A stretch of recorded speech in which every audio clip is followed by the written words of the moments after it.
Okay, so you guys sent in some interesting stuff about Mark Zuckerberg, Yeah. about his transformation. And it does feel like more than a makeover, right? Yeah, it does. It feels like a whole new outlook, maybe. Mhm. And that's what we are diving into today. From like hoodies to like seriously high fashion, Right. and maybe even a political shift. This deep dive is going to be revealing, I Yeah. think. Yeah. This is one of those things. It's just fascinating how image and ambition like go together, Yeah, especially in tech. totally. So we're going to pack that. Is this like a strategy, or is this something more fundamental going on with Zuckerberg? Right, right, because it's like it's not just a haircut, right? Yeah. This is like a whole It's a statement. yeah, Yeah. it's a statement. So, but before we get to the after picture, let's rewind a bit, right? Okay. So, remember the early Facebook days? Like Zuckerberg was like the poster child for that like tech genius stereotype, Yeah. you know?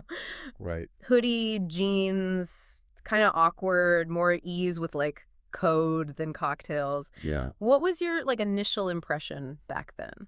I mean, there was always that sense that this was someone who was just incredibly driven.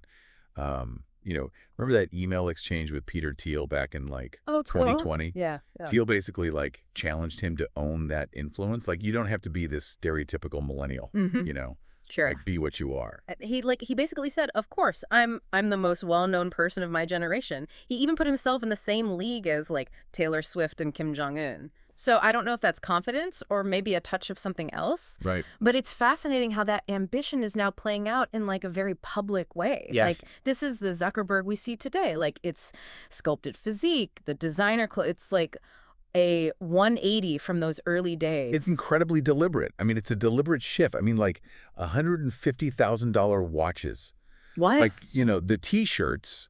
These aren't accidental choices. Right. It's all image making, but in the age of like tech titans. Totally.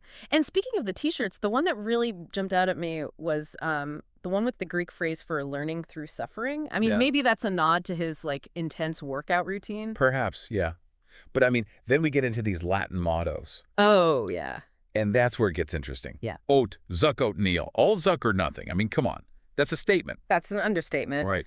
But it gets bolder. So remember what he wore to his 40th birthday party? No. Carthago delenda est. Carthage must be destroyed. Now, this isn't just some like random Latin phrase that he picked up. Right. This was the motto of Cato the Elder, Roman senator, who literally ended every speech with that line. He was obsessed with crushing Rome's biggest rival. Wow. And that's the parallel that makes you stop and think. I mean, is he adopting a similar mindset? Yeah. But in the tech world, like, is this a subtle message to his competitors? Yeah, like he's totally channeling his inner Roman emperor, and especially with the whole like mixed martial arts thing. Right. Have you seen those pictures of him at like UFC fights? He's in his element.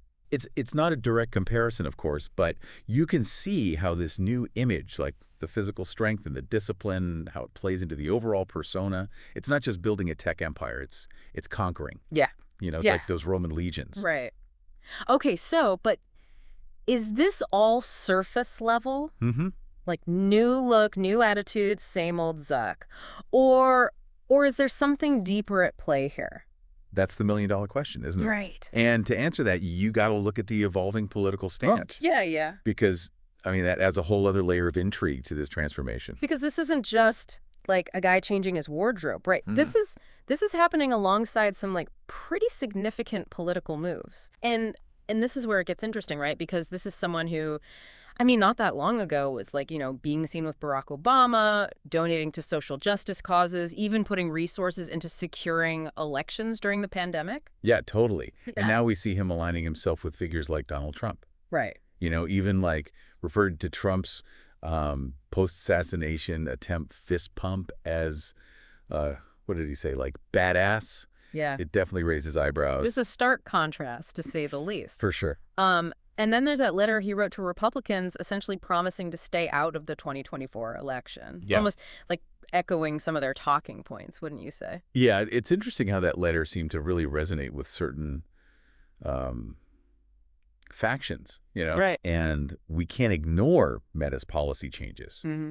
especially, reinstating Trump's accounts after banning him for inciting violence. I mean, these actions speak volumes. Yeah, right? yeah, yeah. About a potential shift in his political thinking, Right. or at least his willingness to engage with a different side of um, the political, spectrum. Right. It's a lot to process, because is this like a genuine shift in his personal beliefs? Right. Or is this like Zuck being Zuck? Like he's playing both sides to protect his empire? Right. Because let's face it, I mean, those reinstated accounts, that's more users, that's more engagement, that's Right. ultimately more revenue for Meta.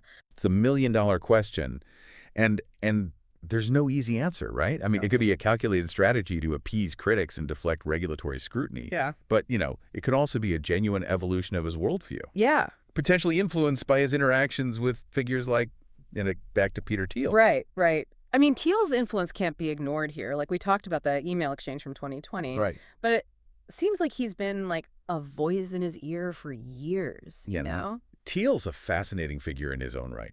Oh, totally. Like this libertarian venture capitalist who isn't afraid to challenge like Silicon Valley's status quo at all. Right.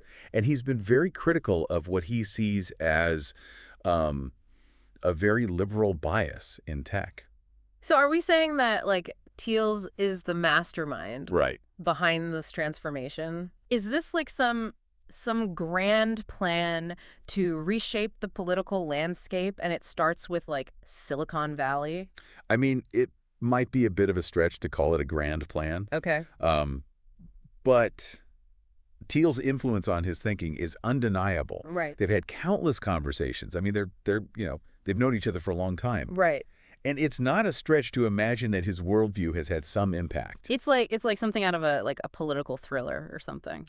Yeah, Right. perhaps. Yeah. But I mean, regardless of whether it's some like coordinated strategy or it's like a genuine meeting of the minds here. Yeah. I mean, the implications are huge. Oh, totally. Right. Like we're talking about the future of free speech online, Right. the spread of information, maybe even like the future of democracy itself. Exactly. Like this is I mean, these aren't like theoretical debates anymore. These have real world consequences. Yeah, yeah. And that's why this transformation matters. Right. Even if you've never even used Facebook or Instagram. Right, right. This is bigger than like just one company or one CEO. Right. So, I mean, for you listening, like what stood out to you most about all of this? Is it like the physical changes? Right. Is it the political maneuvering? Right. Or is it that like Carthage must be destroyed t-shirt? Yeah. Like what makes you wonder what's really going on in Zuckerberg's head? Because it's probably a combination, right? Yeah. You can't separate the image from the actions. The public persona from like the private conversations he's having. It's all part of this like puzzle, right? That we're trying to put together. Right. And maybe that's like the most interesting part of all this, right? Like you've got this tech titan, someone who's used to operating like in this digital world, and suddenly he's stepping into the spotlight in a whole new way. It's almost like he's trying to rewrite his own code. Right. Not just for his company, but for himself. And that's the question, right? Like, is this a strategic evolution? Right. Or is this like a personal one? Yeah.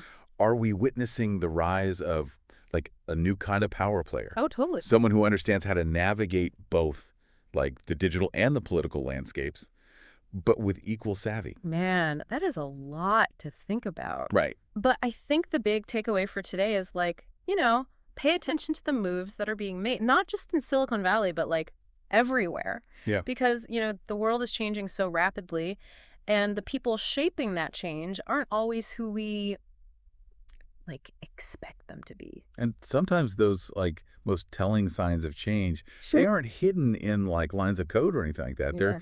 They're in like the clothes we choose to wear. Yeah. Or the words that we choose to say. Truer words. Well, until next time, everybody keep diving deep and stay curious.